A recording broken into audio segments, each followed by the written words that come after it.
El primer mundial de clubes se decidirá entre europeos gracias a un sudamericano. El Chelsea espera por el duelo del morbo entre el Madrid y el PSG para conocer a su rival en la final. Las vueltas del fútbol y de la vida han puesto a Luis Díaz como el gran tesoro del mercado. Quédense, se las doy cortita y al pie. Ahí les va, cortita y al pie. Se va terminando el Mundial de Clubes y la decisión, el título, el honor de ser el campeón de esta primera edición va a recaer en un club europeo. Antes, saludarlos una vez más, agradecerles por seguir pendientes de Cortita y al Pie y recordarles que no estamos solamente en YouTube, donde arrancó esta idea, donde arrancó este pequeño contenido diario, sino también en Spotify y en Apple Podcasts, en YouTube Music como podcast además.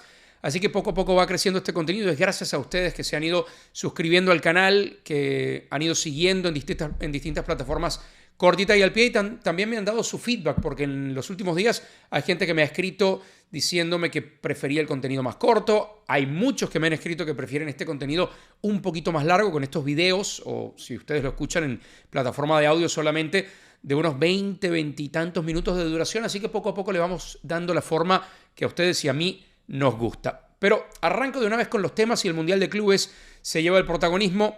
El Chelsea y el Fluminense se enfrentaban en la primera semifinal y la victoria del club inglés ha dejado ya sin representantes no solo a Sudamérica, sino a cualquier otra confederación dentro de este Mundial de Clubes, y el título se va a decidir entre clubes europeos. El Chelsea espera, ya instalado en una final que se va a jugar en el MetLife Stadium, y del otro lado están Madrid y Paris Saint-Germain. Ya voy a tocar la previa de ese partido y lo que significa que se enfrenten estos dos gigantes, uno por historia deportiva y grandeza y muchas cosas más, y otro porque se ha vuelto un gigante con los años en el fútbol de Europa, refrendado eso además con un título reciente en Champions League. Pero bueno, volviendo a ese partido entre Chelsea y Fluminense, el Flu era la última esperanza del fútbol sudamericano para que esto fuera un poquito más parejo, para que se reavivara el debate entre el fútbol sudamericano y el fútbol europeo, los dos continentes que han dominado el fútbol desde su creación a través de los mundiales, a través de otras competencias internacionales, pero que en esta ocasión no se van a poder enfrentar por el título. Es un debate para mí un poco estéril y ya les voy a decir por qué, pero resumiendo lo que dejó este partido, el Chelsea lo terminó ganando gracias a la contundencia de un futbolista brasileño. Joao Pedro, un chico que llegó a los 10 años de edad a la Academia del Fluminense, que pasó ahí su niñez, el resto de su niñez y su adolescencia, y que con 23 años está jugando ya en su tercer club europeo. Lo había fichado el Watford sin haber jugado un solo partido oficial con el Fluminense, y después de eso lo vendieron al Brighton y el Brighton se lo acaba de vender al Chelsea, que lo inscribió apenas en esta última ventana que habilitó FIFA especial para reforzar a los equipos que iban al Mundial de Clubes. Jugó su segundo partido con el Chelsea, había debutado en cuartos de final y en esta semifinal nos deslumbró a todos, no solo por mostrar la capacidad que tiene, que ya lo había hecho en sus clubes anteriores, sino porque no le pegó para nada el escenario, el jugar una semifinal de un torneo tan importante como en lo que se ha convertido este Mundial de Clubes.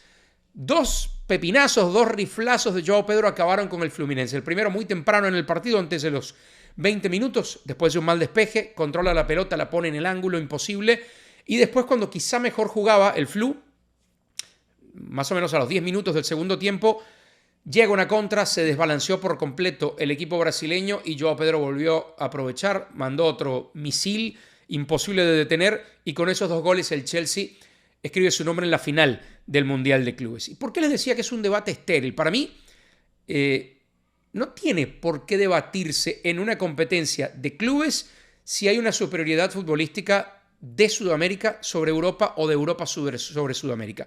Por una razón sencilla. No estamos en los tiempos en los que los clubes representaban realmente a una nación. Estamos en los tiempos en los que los clubes son un conglomerado de talento de distintos lugares del mundo, y especialmente es el caso cuando hablamos de los mejores clubes de Europa. ¿Por qué? Porque son los que tienen más recursos para ir a buscar donde estén a los mejores futbolistas del planeta. La el chiste se cuenta solo. Por eso yo decía antes, el Chelsea clasifica a la final, elimina cualquier rastro de fútbol sudamericano a nivel de clubes del Mundial de Clubes en esta recta final y lo hace gracias a un sudamericano. Lo hace gracias a Joao Pedro. Y ahí está la respuesta al debate que, insisto, es estéril, porque no se puede comparar el fútbol de un continente o de otro en su esencia solamente por lo que hagan los clubes cuando se enfrentan. Por lo mismo, porque Joao Pedro nació futbolísticamente en Fluminense, creció en Fluminense, pero cuando fue el momento de buscar algo mejor en su carrera, tanto a nivel de conquistar títulos como a nivel económico, de seguridad para su familia, hizo lo que la mayoría de los futbolistas sudamericanos hace: cruzar el charco para ir a jugar a Europa, donde están los mejores salarios, donde está la mayor profesionalización en cuanto a entrenamiento, en cuanto a nutrición y en cuanto a muchas otras cosas. Así que la esencia está ahí. Y Joao Pedro, no solo con sus goles, sino con lo que hace tras ellos, con esa no celebración y con sus declaraciones al terminar el partido, lo demuestra, que no se puede debatir eso. Dijo Joao Pedro que le dio una pena tremenda, básicamente, eliminar al equipo que para él le dio todo en su vida y en su carrera. Y es eso, un futbolista nacido y crecido, formado inicialmente en Brasil, que llega a Europa para triunfar y que pone al Chelsea del otro lado. Para agregarle todavía más a este debate, que insisto que es estéril, no solo el Chelsea llega a la final gracias a 2 goles de Joao Pedro. Veámoslo del otro punto de vista. Del otro lado, en el Fluminense, una de las figuras, al menos sentimentales y, cómo no, futbolísticas de este equipo, se llama Thiago Silva. Y Thiago Silva está de vuelta por tercera vez en su carrera en el Fluminense, donde se hizo, donde lo rescataron cuando pensaba retirarse del fútbol, pero está de vuelta después de haber jugado su prime en Europa, después de haber dejado quizás sus mejores años profesionales entre el Paris Saint-Germain, quizá podríamos meter al Milan en la ecuación, el Milan, el Paris Saint-Germain y el Chelsea, donde terminó conquistando una Champions League. Así que ahí está, por ahí pasa el fin del debate. Para que el equipo europeo se meta en esta final, llegan 2 goles sudamericanos, y en ese equipo sudamericano al frente está un jugador que le dio lo mejor de su fútbol al continente europeo a nivel de clubes en los últimos años. Así que el Chelsea, dentro de esta tormenta que han sido los últimos años de fichajes por doquier, de plantillas larguísimas, de cambios de técnicos, creo que pocos imaginaban iba a ser uno de los finalistas en este Mundial de Clubes, pero ahí está, esperando al Madrid o al Paris Saint-Germain. 2 equipos que van a chocar en medio de mucho morbo, porque ya de por sí un Paris Saint-Germain Real Madrid es atractivo. Y son 2 equipos que representan cosas muy diferentes. El Madrid es la historia del fútbol europeo, el dominio desde los inicios de las competencias continentales, y el Paris Saint-Germain es, lo podemos decir así rapidito, el nuevo rico. El equipo que, respaldado por una nación que no es ni siquiera Francia, ha podido trastocar las finanzas del fútbol en Francia al punto de convertirse en prácticamente imbatible dentro de su país y por fin poder pelear, gracias a la billetera y gracias al talento que ha pescado de distintos lugares, en un equipo que puede levantar una Champions League. Pero no solo eso le agrega a este partido. Estamos hablando de Luis Enrique contra el Real Madrid, contra un equipo para el que jugó, pero para el que terminó o al que terminó convirtiéndose en enemigo después de jugar con el Barça y después de dirigir al Barça. Estamos hablando de Kylian Mbappé contra el equipo del que se fue para conquistar títulos y el año que se va conquistan el título que todavía no tiene Kylian Mbappé, que es esa UEFA Champions League. Estamos hablando de Dembélé, que así como Mbappé migró, Dembélé se convirtió entonces en la pieza central de este Paris Saint-Germain y además tiene un pasado Barça. Estamos hablando de Achraf Hakimi, un lateral que en medio de, yo diría, la escasez de la posición, el Madrid lo dejó ir y terminó erigiéndose como figura del fútbol mundial en el Paris Saint-Germain. Lo ha refrendado con la selección marroquí, lo ha demostrado en este Mundial de Clubes, que ha tenido un torneo fantástico. Por todo eso, es un partidazo el que, al menos en el papel, el que van a jugar el Real Madrid y el Paris Saint-Germain hoy. Un partido que va a estar marcado por varios ingredientes. Uno, el Madrid llegó tardísimo a Nueva York. Es curioso, el Madrid pudo haber elegido quedarse en Nueva York después de jugar su partido de cuartos de final, pero no, eligió volver a Miami, donde había hecho base, y resulta que en su vida, en su viaje de Miami a Nueva York, que estaba previsto para mediados de la tarde, una tormenta trastocó los planes y el Madrid terminó llegando muy tarde en la noche, con lo cual FIFA incluso canceló todos los compromisos mediáticos que tenían jugadores y técnicos del Madrid antes del partido. No creo que eso le vaya a afectar demasiado al equipo blanco de cara al partido, pero sí afectan de los dos lados las bajas. Del lado del Madrid, la ausencia de Dinghausen, que se había convertido en titular para lo poco que tenemos ahora de era de Xabi Alonso en esa defensa, y eso podría abrir la puerta al regreso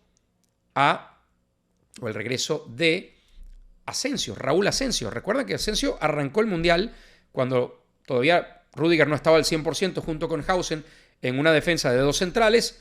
No tuvo un buen partido contra el Al Hilal, tuvo un pésimo partido contra el Pachuca porque se fue expulsado en los primeros 7 minutos. Bueno, eso le abre la puerta a Asensio siempre y cuando quiera repetir esa línea de 3 centrales Xabi Alonso, porque bien podría jugar con 2, con Tchouaméni y con Rüdiger en esa zona. Pero está más afectado todavía el Paris Saint-Germain, porque no va a tener a William Pacho y no va a tener a Hernández, los dos expulsados en el partido contra el Bayern, y por ser acciones violentas, y esto lo confirmó el Paris Saint-Germain apenas la noche de ayer, se van a perder el resto del Mundial. Si el Paris Saint-Germain le gana al Madrid, estos dos jugadores no van a contar, no van a estar, al punto que ya viajaron de vuelta a Francia. Ya, según informaciones de la propia cuenta oficial del Paris Saint-Germain, se han desincorporado del equipo. Sorprendente que FIFA haya castigado con 2 partidos a cada uno. Sí fueron entradas fuertes. Lo de Hernández quizá no tan fuerte, pero se juzga la intención de ir a golpear. Para mí me parece exagerado el suspenderlos ambos por 2 partidos. Pero bueno, el Paris Saint-Germain ya sabía que no los iba a tener contra el Madrid, porque ya leí en redes sociales, bueno, justo cuando van a enfrentar al Madrid y FIFA les hace esto. No, la expulsión ya les iba a generar ese partido perdido de semifinales. Lo que sí creo que no estaba en los planes del Paris Saint-Germain es no contar con ellos dos para una teórica final frente al Chelsea si es que avanza el cuadro de Luis Enrique. Así que la mesa servida y muchas cosas por ver, porque realmente va a ser el primer gran examen para Xabi Alonso. El Dortmund, de verdad, lo puso un poco en apuros en los últimos 5 minutos del partido. El Al Hilal en ese primer partido, pero era el primer partido de Xabi Alonso. Un Madrid que no había recuperado todavía algunos futbolistas. Y en el camino, el Salzburg, el Pachuca, creo que no representaron grandes pruebas. Pero ahora se va a enfrentar al mejor equipo de Europa la pasada temporada. Y otra, no estamos hablando de un ex, pero otro ingrediente especial. Trent Alexander-Arnold va a enfrentar al equipo que lo eliminó en esta temporada reciente de Champions. El Paris Saint-Germain sacó al Liverpool de competencia cuando el Liverpool todavía aspiraba al triplete y era, junto quizá al Barça, uno de los grandes candidatos en la Champions. Así que bueno, partidazo, lo que nos espera, duelo entre Xabi Alonso, Luis Enrique, Mbappé, Dembélé, Fede Valverde, que ha sido un figurón tremendo de este Mundial. 2 grandes guardametas. Courtois me parece muy superior a Donnarumma, pero Donnarumma viene de ser la figura para el Paris Saint-Germain en Champions. Así que para sentarse, disfrutarlo, apreciarlo y discutirlo el día siguiente aquí, en Cortita y al Pie. Las circunstancias del fútbol y de la vida han convertido al colombiano Luis Díaz en el jugador más codiciado por algunos de los equipos más importantes en el mercado futbolístico actual. ¿A qué me refiero con las circunstancias? Luis Díaz se ha convertido ahora en el objetivo número 1 del Barcelona. Esto gracias al no de Nico Williams, gracias al arrepentimiento, a los pies fríos, a los pasitos hacia atrás que echó Nico Williams cuando parecía hecho su fichaje con el Barça, o al menos esas eran las señales que se recibían tanto del jugador como de él que iba a ser su nuevo club. Bueno, al renovar Nico Williams con el Athletic de Bilbao, el Barça se quedó sin ese extremo que buscaba o que parecía tenía bastante amarrado. Y la principal opción es ahora Luis Díaz. Un poco más abajo, Marcus Rashford, que ha sido un futbolista que ha venido a la baja con todos sus problemas en el Manchester United e incluso en la selección inglesa. Pero no es el único pretendiente.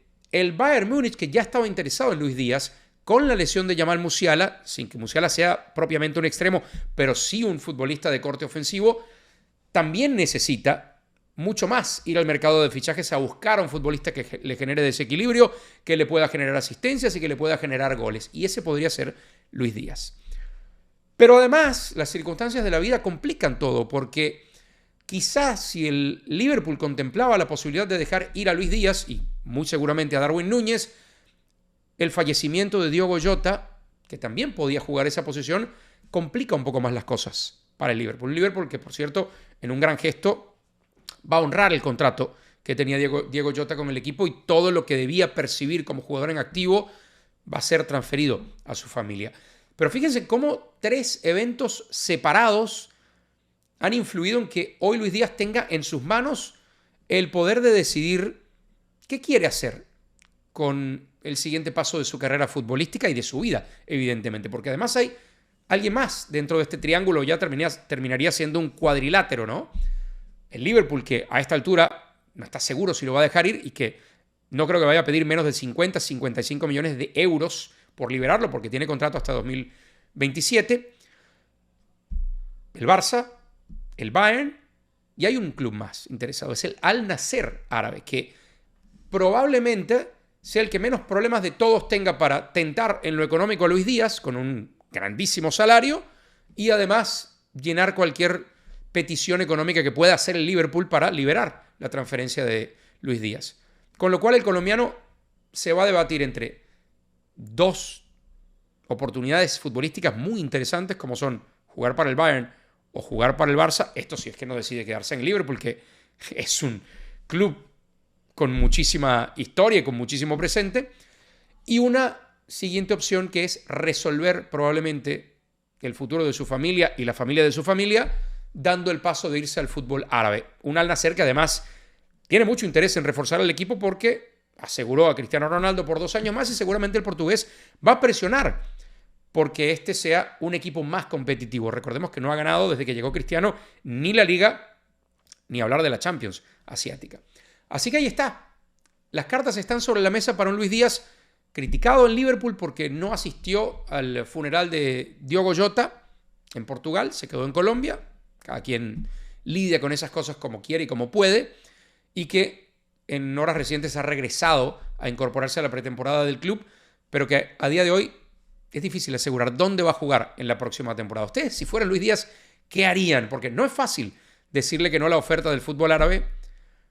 Es muy interesante poder formar parte de un club como el Barcelona, donde creo que además a nivel personal se podría sentir más cómodo porque hay más presencia latina, porque el idioma que va a hablar en el día a día es el español, o jugar en un Bayern que promete mucho, que ha vuelto a ser campeón de Liga y que va a volver a ser candidato en Champions. ¿Ustedes qué harían? No es fácil la decisión, porque además en el Barça no sé si hoy por hoy sería un futbolista titular, teniendo en cuenta que ya el Barça tiene sus 2 extremos más que claros, en Lamine Yamal y Rafinha, y la posibilidad pasaría por ser el suplente de Rafinha o una modificación en el sistema, o que Rafinha tome el lugar del 10, que se han dividido entre Gavi, por ejemplo, y Dani Olmo, y hasta Fermín en los últimos tiempos. Así que no es seguro ver muchos minutos con el Barça como titular si esa termina siendo la opción de Luis Díaz. ¿Ustedes qué harían? Me encantaría saber, y me encantaría, como siempre, que me dejen sus comentarios en Cortita y al Pie. Aquí abajo en los comentarios de YouTube siempre los leo, trato de responder la mayoría de ellos. Creo que también está habilitada la opción de comentarios en Spotify, si esa es la plataforma a través de la cual se conectan a Cortita y al Pie.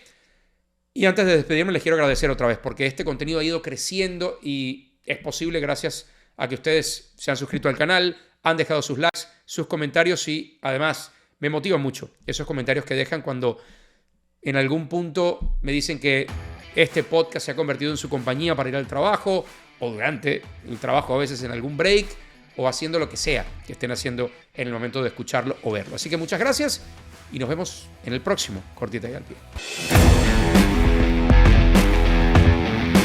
Cortita y al Pie.